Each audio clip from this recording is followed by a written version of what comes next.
सर्वज्ञ सर्वदर्शी चरम तीर्थंकर अहिंसा के अवतार विश्व वंदनीय शासनपति श्रमण भगवान वर्तमान महावीर के पावन चरणों में कोटि कोटि वंदन।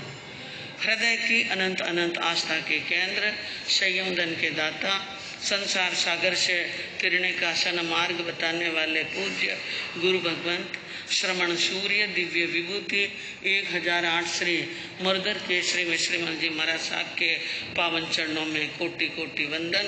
अहिंसा दिवाकर लोकमान्य संत शेरे राजस्थान वरिष्ठ प्रवर्तक पूज्य गुरुदेव श्री रूपचंद जी महाराज साहब के पावन चरणों में कोटि कोटि वंदन।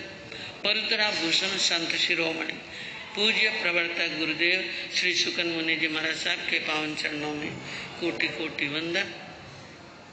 साधना की प्रतिमूर्ति सद्गुणों की उपासिका सरल मना शांत दांत गंभीरा गुरुवरिया माँ सती श्री सज्जन कंवर जी महाराज साहब के पावन चरणों में कोटि कोटि वंदन। धर्म प्रेमी बंधुओं, शीलवती माताएं बहनों, सर्वज्ञ भगवान महावीर ने अनंत अनंत उपकार करते हुए संसार की भव्य आत्माओं को सन्मार्ग बताते हुए मंगलमय वाणी के अंदर कल्याणकारी वाणी में फरमाया, तम सच्चम को भगवम, सत्य ही भगवान है। क्या फरमाया? सत्य ही भगवान है। सत्य नहीं है जीवन के अंदर तो सब कुछ बेकार है। जीवन में सत्य का होना बहुत जरूरी है। बोलने में वाणी का सत्य और जीवन में धर्म का सत्य हो तो सोने में सुहागा। सोने में क्या सुहागा मतलब कहेंगे सोने में सुगंध। सोने में सुहागा का मतलब क्या है? सोने में सुगंध है, सोने में सुगंध है नहीं। सोना महंगा बहुत है। सोना क्या है? हाँ, सब ज्यादा महंगा है सोना। सोना महंगा बहुत है, लेकिन सोने में सुगंध नहीं है। ये एक कहा कि सोने में सुगंध नहीं। कस्तूरी भी महंगी है। कस्तूरी भी क्या है? महंगी है, लेकिन रंग कैसा है? कहते हैं परमात्मा कुदरत ने कुछ किसी को महंगा बनाया, किसी को सस्ता बनाया, महंगा भी बनाया, लेकिन एक ने एक कमी रख दी। क्या रख दी? हाँ, एक एक कमी रखी है। और उसके लिए, क्योंकि आप दुनिया की किसी भी चीज को ढूंढने जाओ, अगर आप कमी ढूंढेंगे तो कमियां मिलेगी। कमी ढूंढेंगे तो कमी मिलेगी, और अच्छाई ढूंढेंगे तो अच्छाई भी मिल जाएगी। तो कोई एक कवि हुए और कोई लोगों कवि ने अच्छाई ढूंढने और कमी ढूंढने वालों की भी एक कविता बनाई। कांचन में वही दोष सुगंधी न दारिवा में, कस्तूरी में वही दोष हीन रंग पायो है। राम जी में वही दोष मृग की शिकार किनी, इंद्र में वही दोष चंद्रमा छिपायो है। रावण में वही दोष सीता को हरण कियो, विभीषण में वही दोष लंका को लुटायो है। एक एक दोष सा कहत के सब दास, दोष बिना कोई नहीं, एक एक दोष विधि सब ने लगायो है। विधाता ने एक एक दोष सब में रख दिया। कंचन में वही दोष कस्तूरी सुगंधी न धरिया में। कंचन कहते हैं सोने को, सोने में सुगंधी नहीं धरी। इतना यानी जो धातु है सोना, उसके अंदर सुगंध रख देते हैं तो क्या फर्क पड़ता? क्या फर्क पड़ता बोलो? धनवानों को पूछो, जिनके घर में 4-4, 5-5 शेर 20-20 किला सोना पड़ा है, भाई नींद की करावे? मैंने समझ में नहीं। अस्थि मिल जी ने नींद आई रही आज। गड़बड़ बटी नहीं रहे हो। सामने बैठो आए ने, एवं सामने इतना श्रावक बैठा है, एक ही नींद नहीं लेवे। और नींद रे गीत ही कितना सा गावना था बोलो?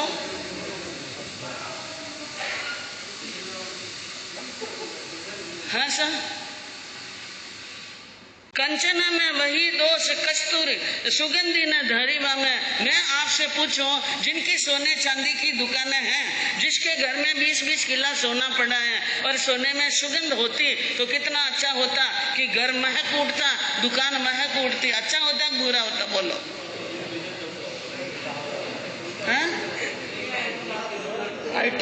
आईटी वाला ढूंढ लेता।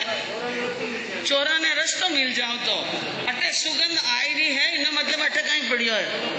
हाँ, अब आप किन्हीं चीज में दोष निकालना चाहो तो दोष भी है, न गुण निकालना चाहो तो हाँ। तो लेकिन एक बात है कि कांचन में वही दोष सुगंधी न धरिवा में, और कस्तूरी में वही दोष हीन रंग पायो है।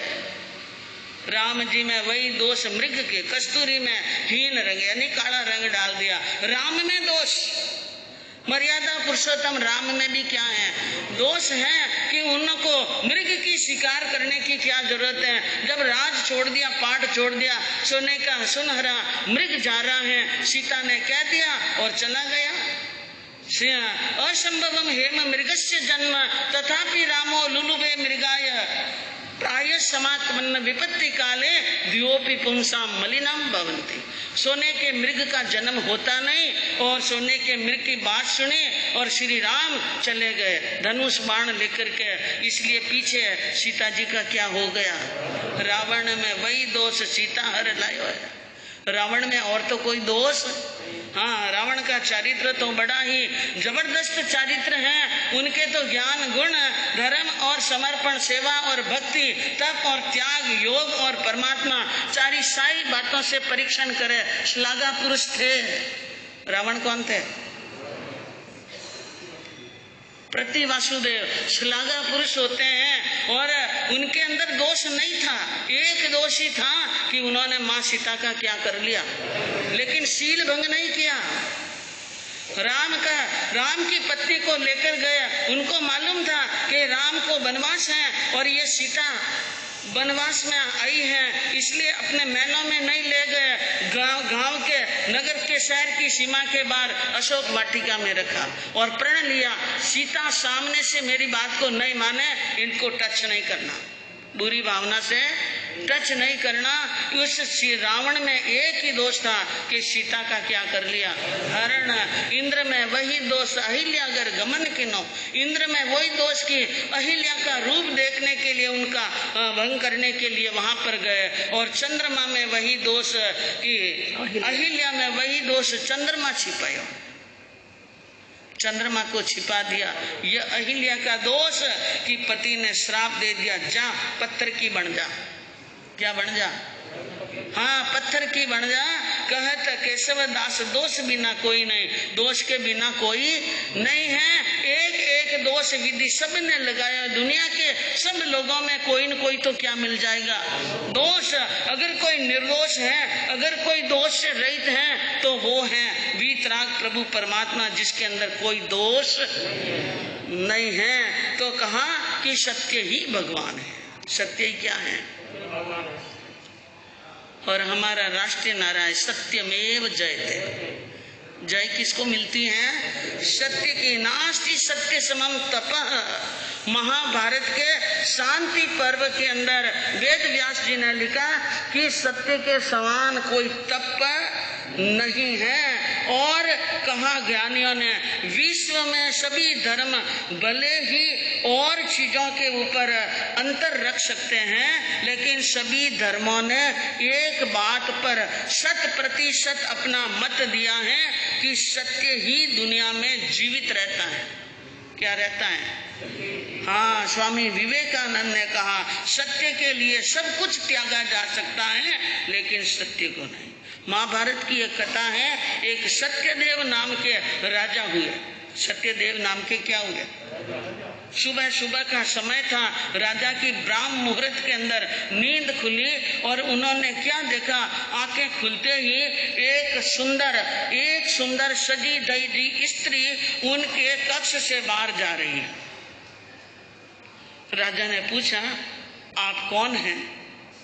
कहा, मैं लक्ष्मी हूँ। मैं क्या हूँ? लक्ष्मी हूँ और मैं अब जा रही हूँ। लक्ष्मी जा रही हैं। तो राजा ने सुना लक्ष्मी जा रही हैं, विचार किया, कोई बात, लक्ष्मी के लिए तो दुनिया दौड़ती है ना, आपको मालूम ही है, दुनिया लक्ष्मी के लिए दौड़ रही है। लेकिन लक्ष्मी ने सत्यदेव को कहा मैं जा रही हूँ। कुछ देर के लिए सोचकर राजा ने कहा जाओ, आप जा सकते हैं। थोड़ी देर के बाद में लक्ष्मी के जाते ही एक यानी बहुत सुंदर युवक सजा धजा बाहर निकला और राजा ने पूछा, आप कौन? कि मैं दान हूँ, मैं जा रहा हूँ। लक्ष्मी नहीं रहेगी तो दान कहाँ होगा? मैं जा रहा हूँ। राजा ने कहा जा सकते हो, तुम भी जा सकते हो। थोड़ी देर के बाद में एक और देव पुरुष जैसा नवयुवक सजा धजा निकलने लगा। राजा ने कहा आप कौन? कि मैं यश। जब लक्ष्मी नहीं, दान नहीं, तो यश किस बात का? इसलिए मैं भी रहने वाला नहीं हूँ। तो उन्होंने कहा ठीक है, आप भी पधारो, सुखे सुखे यहाँ से क्या हो, रवाना हो जाओ। और उसके बाद में एक सजा धजा दीप्यमान पुरुष और बाहर निकलने लगा। राजा ने कहा आप कौन? कि मैं सत्य। मैं कौन हूँ? सत्य हूँ, मैं जा रहा हूँ। राजा ने कहा आप कैसे जा सकते? आपके लिए तो मैंने लक्ष्मी का त्याग किया, आपके लिए दान को चुप जाने दिया, आपके लिए यश को जाने दिया, आपको जाने देने वाला नहीं हूँ। राजा ने कहा मैं आपके लिए सब कुछ छोड़ सकता हूँ, लेकिन सत्य को जाने देने वाला नहीं हूँ। सत्य को रोक दिया। सत्य को क्या कर लिया? रोक दिया। जब सत्य को रोक दिया तो लक्ष्मी को आना पड़ा। राजा ने कहा आप क्यों पधारी? कि सत्य को रोक दिया। आपने किसको रोका है? हाँ, और लक्ष्मी सत्य से बंधी हुई है। किससे? हाँ, आपने तो हैं उपदेश मालूम है, बोल सको आप। सत मत छोड़ो हे नरा, न लक्ष्मी चौगुणी होए, न सत की बाधी लक्ष्मी। सत मत छोड़ो हे नरा, सत छोड़िया पत जाए, कि सत की बाधी लक्ष्मी न फिर मिलेगी। मैं तो सत्य से बंधी हुई हूँ, मैं कैसे जा सकती हूँ कि पधारो। फिर थोड़ी देर में आया दान, कहा आप कैसे आए कि अब लक्ष्मी यहाँ है तो मैं कहाँ जाऊँ, मैं भी आ गया। अच्छी बात है, विराज्य। और फिर आया यश कि आपका आगमन, कि जहाँ लक्ष्मी है, जहाँ दान है, वहाँ मुझे तो आना ही पड़ेगा। तो समझ लिए आपने कि सत्य धर्म के ऊपर जो व्यक्ति अपने आप को समर्पित कर लेता है, वह अपने जीवन के अंदर एक नहीं सब कुछ प्राप्त कर लेता है। क्या प्राप्त है? धन भी मिलता है, लक्ष्मी मिलती है, यश भी मिलता है, मान भी मिलता है और सम्मान मिलता है। इसलिए कहते हैं कि हमारे धर्म के अंदर दृढ़ता होनी चाहिए। किसके अंदर? हाँ, सर जावे तो जावे मेरा जैन धर्म जय पावे, सर जावे तो जावे मेरा जैन धर्म जय पावे। धर्म के खातिर पारस प्रभु जी, धर्म के खातिर पारस प्रभु जी, जलता नाग बचावे मेरा जैन धर्म जय पावे। धर्म के खातिर महावीर स्वामी, धर्म के खातिर महावीर स्वामी, कानों में कील ठुकावे मेरा जैन धर्म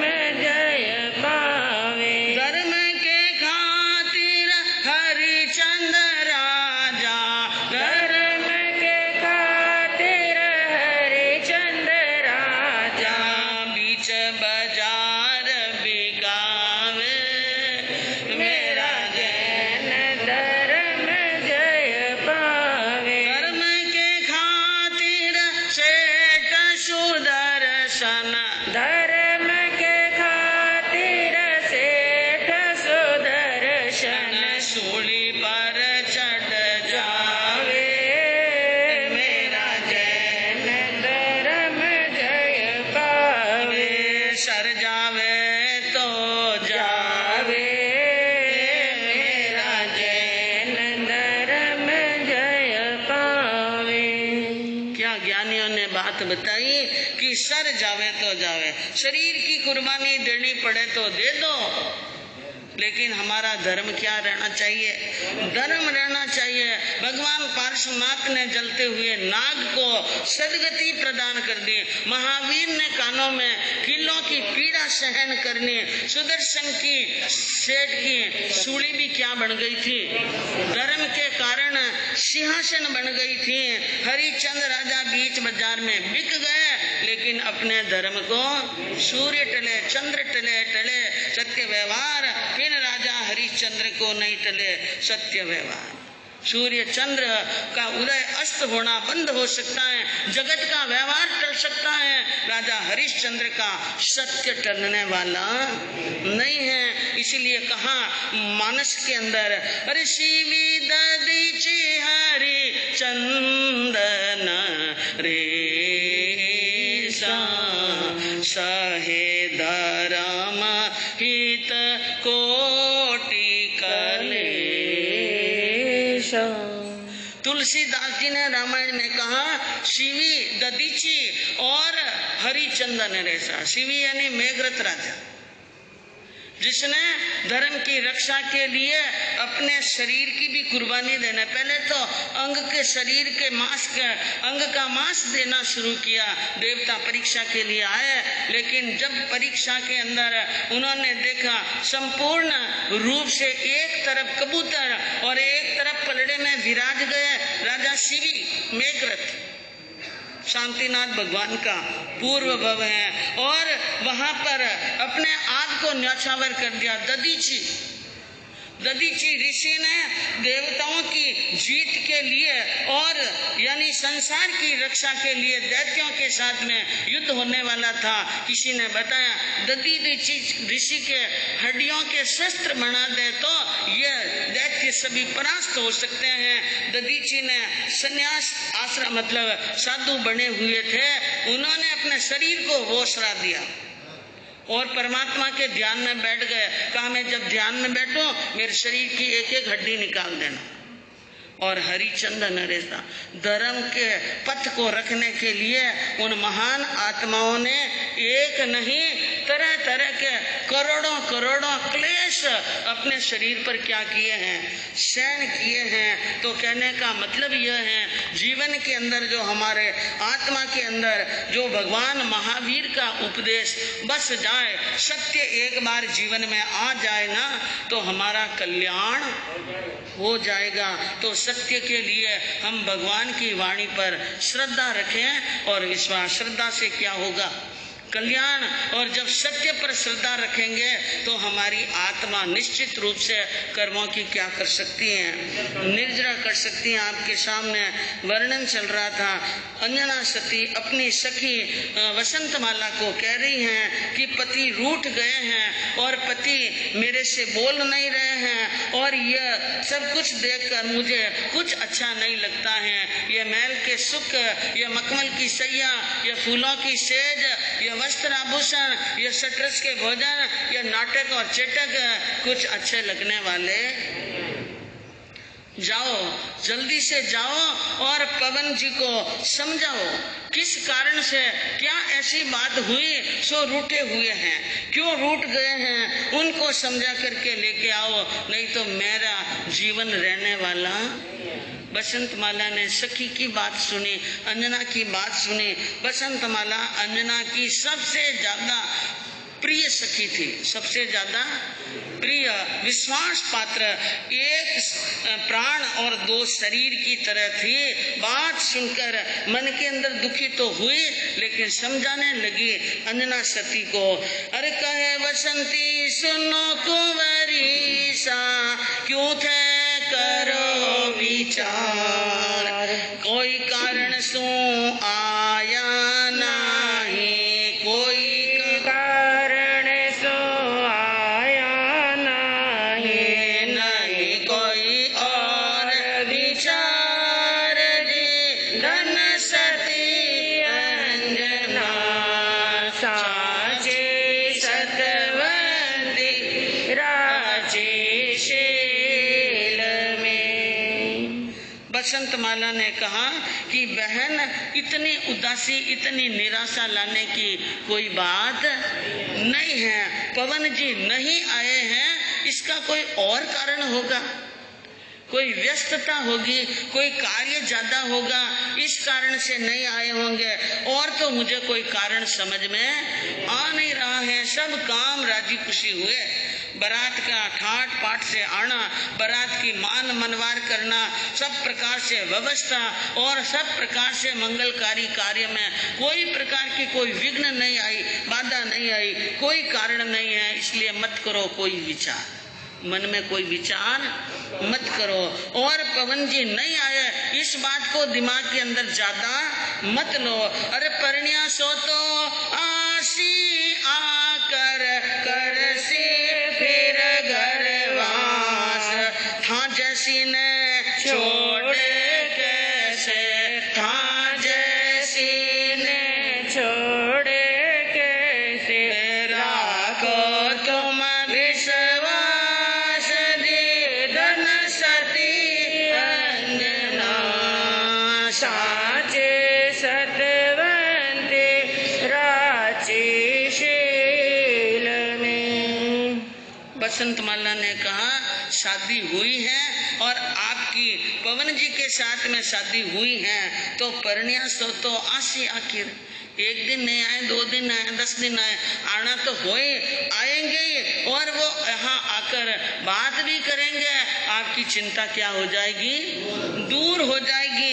इसलिए थोड़ा मन के अंदर धैर्य रखो।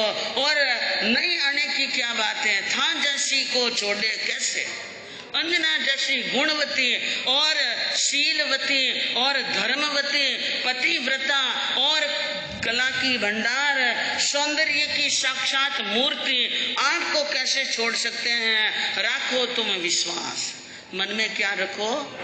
हाँ, विश्वास और आशा को जिंदी रखो, पवन जी जरूर आएंगे। ये सारी बातें अंजना को समझाई हैं सखी ने, लेकिन सखी की बात सुनकर अंजना के गले उतरने वाली।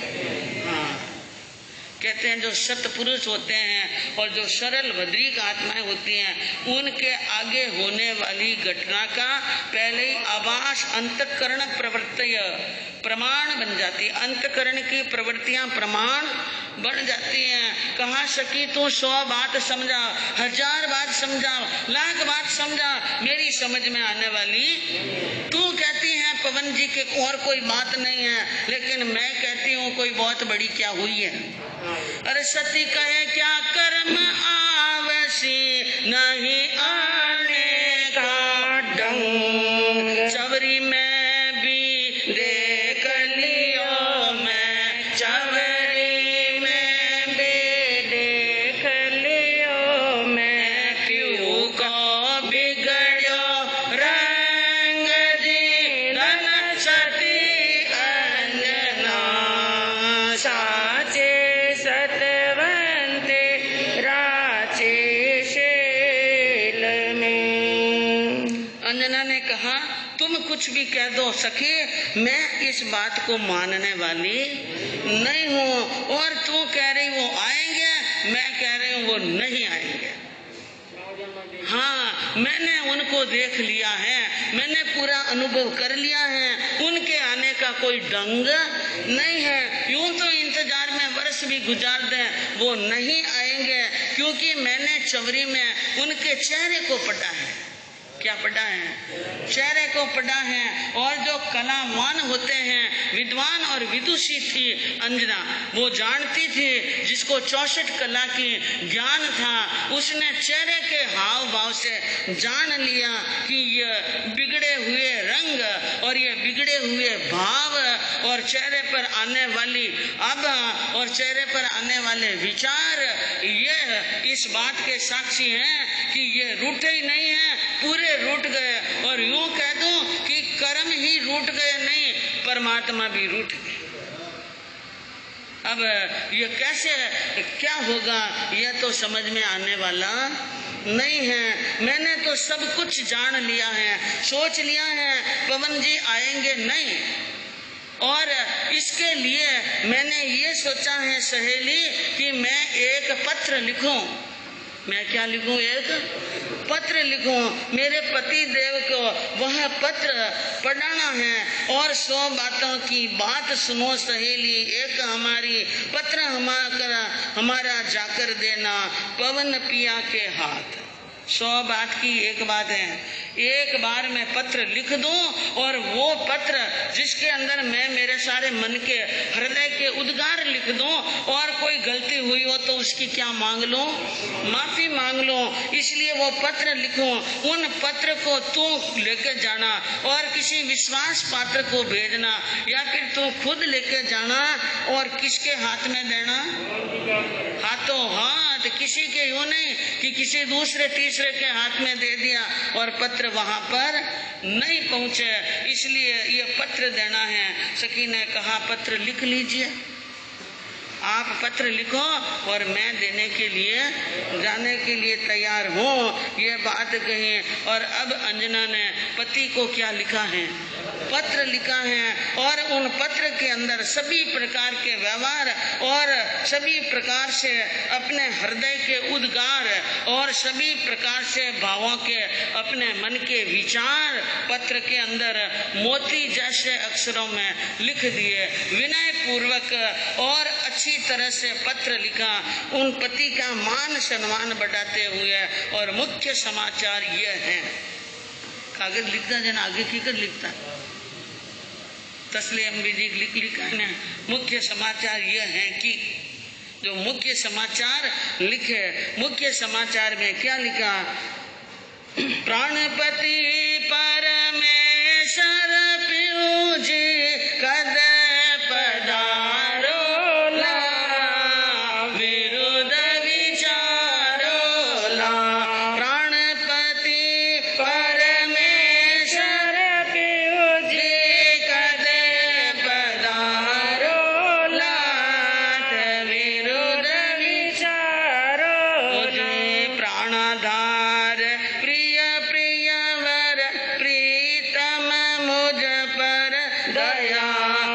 विचारो ना के कदे पधारो ना। उसने कहा, हे स्वामी, आप तो मेरे प्राणों के स्वामी हैं, पति हैं, परमेश्वर हैं, प्राणों के आधार हैं। आपसे बढ़कर प्रिय चीज दुनिया में मेरी कोई नहीं है, कोई संबंध नहीं है। आप दया करके कब आ रहे हैं और मेरा यह जो दुख है उन दुख को दूर कब कर रहे हैं, मुझे चरणों की दासी कब बना रहे हैं अपने विरुद्ध के अनुसार। विरुद्ध यानी आपका जो विरुद्ध है, आपकी जो उपमा लगती है दयालु कृपालु, वो दया और कृपा कब करेंगे। और जिस प्रकार स्वाति नक्षत्र की बूंद के लिए सीप तरसती हैं, इसी प्रकार मैं भी आपके दर्शन की प्यासी हूँ, कब आ रहे हैं। इस प्रकार के क्या लिखे, समाचार लिखे, पत्र बंद कर लिया, बसंत माला के हाथ में दे दिया और कहा जाओ पवन जी के द्वार पर और यह पत्र उनको दे देना। पत्र लेकर के सखी पहुंचती हैं, पवन जी की दृष्टि पड़ी कि यह आई है अंजना की सखी। पहले लाई लगने शुरू हो गई, ये यहाँ पर क्यों आई। एकदम क्रोध भड़क गया मन के अंदर और आंखें लाल हो गई। देख अंजना सती सखी सहेली प्रजलियो पवन कुमार।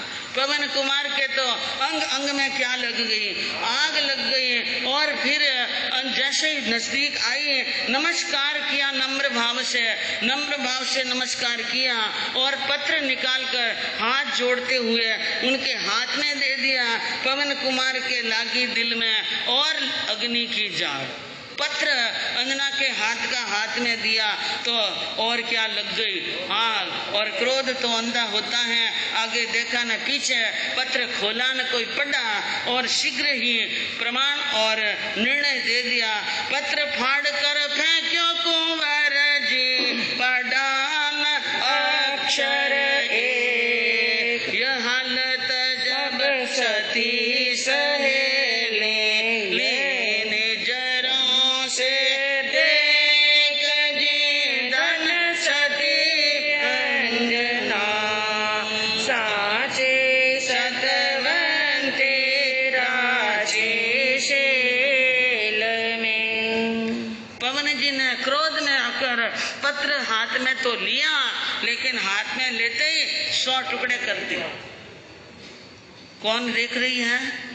दासी वसंत माला सखी देख रही है कि मेरी सखी ने इतनी मेहनत करके हृदय के उद्गार लिखे, कम से कम पढ़ तो लेने चाहिए थे, लेकिन पत्र को हाथ में क्या लिया, जलता अंगारा ले लिया और टुकड़े करके डाल दिया। सखी भी बहुत दुखी हुई और अब विचार मन में करने लगी, दाल में काढ़ो जरूर, दाल ही पूरी काली है, उड़दारी दाल है कि मोंगरी दाल है टांग दे। तो सखी कैसे जाती है अपनी सखी अंजना के पास में और क्या समाचार कहती हैं, आगे सुनने से पता चलेगा। हमारे यहाँ पर 65 जाप की कड़ी चल रही है। 65 दिन तक 65 जाप करना है और उसके लिए इतने